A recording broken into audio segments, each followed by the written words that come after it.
Good morning or afternoon. Time for another video. So what we are doing after we've talked about the properties of functions and we've talked about the 12 basic functions, now I'm going to give you a function and I'm going to ask you certain things about it. Some of them I won't ask domain because maybe it's not something that we talked about with algebra. So some I will, some I won't, but I'm just giving you an idea of what I could ask. So I start with this, x to the fifth plus 5x squared minus 3x minus 5. You put it in your calculator because you are, or decimals, you are going to need that stuff. Now, I did this and found the stuff just so that we didn't have to really do that. Find everything that Desmos gives you.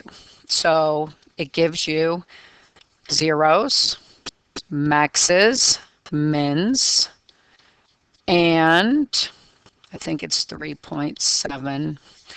This is, I'm just going to put an arrow. That is negative 0.770. This point is negative 0.3, negative 5.45, and this point is 1.140. So I got 5 things maybe labeled that are going to help me. Domain. Well, I know that that's a polynomial, so I know its domain is negative infinity to infinity. I would definitely ask that. Range. Well, now that we know everything, we can think about range. Range changes when you have asymptotes, when you have maxes, mins, etc. This doesn't have that. If you think low to high, you have an arrow pointing down, you have an arrow pointing up. Its range, negative infinity to infinity. If I ask you zeros, where does it touch the x-axis? That would be my negative 1.72, my negative 0.77, and 1.14. Those are my zeros. I will not use those for anything else except for zeros. Continuous. Is that graph continuous? Does it have any breaks? No. I can draw that without lifting my pencil. So, yes, it is continuous. When I say bounded and question mark, you're thinking, is it bounded above, bounded below, bounded, or not bounded? Well, if I have an arrow pointing up and an arrow pointing down, the range is negative infinity to infinity. It is not bounded by any y. So we would just say not bounded. Symmetry. Is that either really even or odd? Well, if it's even, its line of symmetry is the y-axis. That is not going to flip over the y-axis and look the same. If it's odd, it flips over the origin. No way if I take this point here and change its signs. No. So, no symmetry. Extrema. Does it have maxes or mins? Yes, it does. This and this. But think of how we answer. Your maxes and mins are y values. So this one's a max. I'm going to say a max of y equals 3.7 at x equals negative 1.35. It has a min, this one, of y equals negative 5.45 at x equals negative 0.3. So now, increasing and decreasing, which is missed more than anything.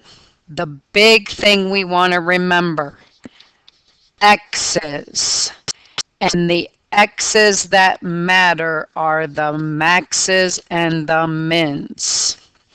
So I'm going to look at this graph from left to right. starting at negative infinity. So over here. Well, what's happening to start? My graph is going up from left to right. Don't look at the fact that there's this arrow here. That just means it keeps going. It is rising until it gets to this max. So to start, it is increasing from negative infinity to that x of the max. You don't use zeros. That's my first interval. Then, what does my graph do? It falls. Well, where's it falling from? This x to that x. So it's decreasing from negative 1.35 to negative 0.3. Then what happens? After it hit that min, it goes up. And it goes up forever and ever. So where does it go back to going up? Negative 0.3 to infinity. So the big thing is increasing and decreasing x's. End behavior. So remember with end behavior, you are always saying as x goes to infinity, f of x is going where? As I look to the right and to the left, where is my graph going? Well, for the first one, as I go to infinity, it's going up. So it's going up. Infinity. As I look to the left, my graph is going down. Negative infinity. So we sort of put that stuff together. Next one. So again, I just give you a graph. I give you an equation, I'm sorry, and you graph it. You get the information that's important. Well, with this one, there are 3 important things, and these were nice. This was negative 1, 2. This was 0, 5. And this was 1, 2. So I ask these questions. Now, I ask the range. I don't ask domain just because we didn't do anything with absolute value. It would be negative infinity to infinity, but I'm not going to ask that. Range, though, low to high. What's your lowest y? Well, your lowest y is these y's of these mins. Those are absolute mins. Those are the lowest points. So your range, and it's not an open circle, it equals negative 1, 2.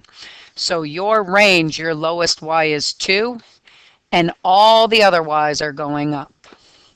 Zeros. Does it ever touch the x-axis? None. Symmetry. So does this look even or odd? Well, it should look that it's reflecting over the y-axis. So it appears to be even.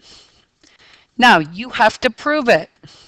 You have to remember, if something is even, I get the same thing when I put in x and when I put in negative x.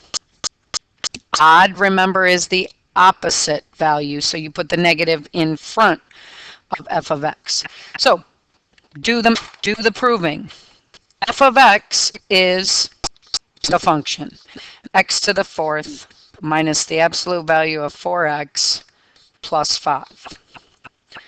That has to equal f of negative x, which would mean you're putting negative x in everywhere you see x.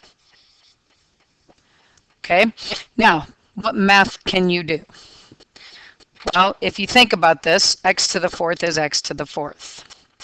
When you take the absolute value of whatever 4x is, it's going to be 4x plus 5. If you take a negative and raise it to the fourth, it is going to be positive. If you do 4 times negative x, you get negative 4x. But when you take the absolute value of it, it's going to be positive. So it's going to be minus 4x. It's minus because of that minus. Plus 5. You proved it. That's all you have to show. So now we go over here. Bounded. It has an absolute min. I could draw an imaginary line. It is bounded below. Extrema. It has 3. I could say it has a max, remember, of y equals 5 at x equals 0. A min, I could actually say a min of y equals 2 at x equals -1 and x equals 1, or else you write it out twice. So now, increasing, decreasing, the part people mess up. Left to right. I look at my graph to start. From left to right, it would be going down. It's always going to be starting at -infinity unless it doesn't have that domain. So when does it stop going down? At -1. So I'm going to say decreasing from -infinity to -1. Then it goes up. It goes up from -1 to 0. Don't say 5. X's. Then it goes down again. It goes down, from 0 to 1. And then what's it do after that? It goes up from 1 to forever. So that's the way I would do that. End behavior, just because this is different, remember, I look to the right. My graph has an arrow going up. I look to the left. My graph has an arrow going up. Both of those would be infinity. So hopefully that helps. It's just sort of a recap. Being able to do that is the big thing. You can answer these questions and answer them correctly. So watch that video, do those reviews. We will see you Monday.